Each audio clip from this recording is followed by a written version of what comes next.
നമസ്കാരം. നാം സംരക്ഷിക്കുന്ന ദൈവത്തിലാണോ, നമ്മെ സംരക്ഷിക്കുന്ന ദൈവത്തിലാണോ നമുക്ക് വിശ്വാസം?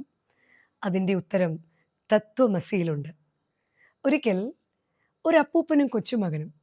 കൊച്ചുമകൻ അപ്പൂപ്പനെ എപ്പോഴും ഇങ്ങനെ ശ്രദ്ധിച്ചുകൊണ്ടിരിക്കുമ്പോൾ അപ്പൂപ്പൻ കൃത്യസമയത്ത് പ്രാർത്ഥിക്കുന്നു, ധ്യാനിക്കുന്നു, വായിക്കുന്നു ഒക്കെ ചെയ്യുന്നുണ്ട്. കൊച്ചുമകൻ അപ്പൂപ്പനോട് വളരെ അതിശയത്തിൽ ചോദിച്ചു, അപ്പൂപ്പൻ എന്നും പ്രാർത്ഥിക്കുന്നു, ധ്യാനിക്കുന്നു, വായിക്കുന്നു. എന്നിട്ട് എന്ത് പ്രയോജനമാ ഉള്ളത്?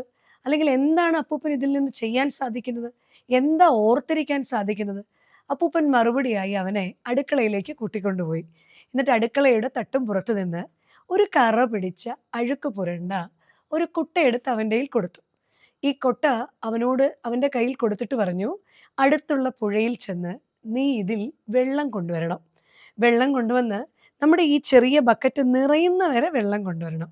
അവൻ പെട്ടെന്ന് തന്നെ ഈ കൊട്ടയുമായിട്ട് വെള്ളത്തിലേക്ക് പോകുകയാണ്. പുഴയിൽ നിന്ന് വെള്ളവും ചുമന്നുകൊണ്ട് വരികയാണ്. വെള്ളം വരുന്ന വഴിയിൽ ഇങ്ങനെ അവൻ്റെ ദേഹത്ത് വാർന്നൊഴുകുന്നുണ്ട്. വീട്ടിൽ വന്നിട്ട് അവൻ അപ്പൂപ്പനോട് പറഞ്ഞു, അപ്പൂപ്പ ഇത് ഈറയല്ലേ, ഇതിൽ വെള്ളം നിൽക്കുന്നില്ലല്ലോ.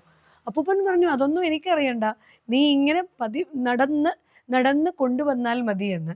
അവൻ വീണ്ടും വീണ്ടും വീണ്ടും കുട്ടയിൽ വെള്ളവുമായി തിരിച്ചു വരുമ്പോൾ ഒരു ഇത്തിരിയേ ഉണ്ടാവുള്ളൂ. എങ്കിലും അവനത് ബക്കറ്റിൽ ഒഴിക്കും. അങ്ങനെ ഒരു 10-15 പ്രാവശ്യമായി കഴിഞ്ഞപ്പോൾ ആ ചെറിയ ബക്കറ്റ് നിറഞ്ഞു. അപ്പൂപ്പൻ അവനോട് പറഞ്ഞു, മോനെ, എത്ര നേരം കൊണ്ടാണ് നീ ഈ ബക്കറ്റ് നിറച്ചത്? പക്ഷേ നീ ആ കുട്ടയിലേക്കൊന്ന് നോക്കി നോക്ക്. ഓരോ പ്രാവശ്യവും നീ വെള്ളത്തിൽ മുക്കുകയും വെള്ളം ചുമക്കുകയും ചെയ്യുമ്പോൾ ആ കുട്ടയുടെ കറയെല്ലാം പോയി, ആ കുട്ടയുടെ അഴുക്കെല്ലാം പോയി, അത് ശുദ്ധിയുള്ളതായി തീർന്നു. ഇതാകണം മകനെ നമ്മുടെ പ്രാർത്ഥനയും നമ്മുടെ ധ്യാനവും നമ്മുടെ ദൈവവിചാരവും നമ്മുടെ ചിന്തയുമൊക്കെ. വായിക്കുന്നതും പഠിക്കുന്നതും എൻ്റെ മതബോധങ്ങളുമൊക്കെ നന്മയ്ക്കായിട്ടുള്ളതായി തീരണം. അതെന്നെ ശുദ്ധീകരിക്കാനും അപരനിൽ ദൈവത്തെ കാണാനുള്ള സാധ്യതയായും എൻ്റെ വിശ്വാസത്തിന് തീരുമ്പോൾ മാത്രമേ തെളിമയുള്ള കണ്ണ്, തെളിമയുള്ള ഉൾക്കണ്ണുള്ള നല്ല ഭക്തരായി തീരാൻ നമുക്ക് സാധിക്കുകയുള്ളൂ. നന്ദി, നമസ്കാരം.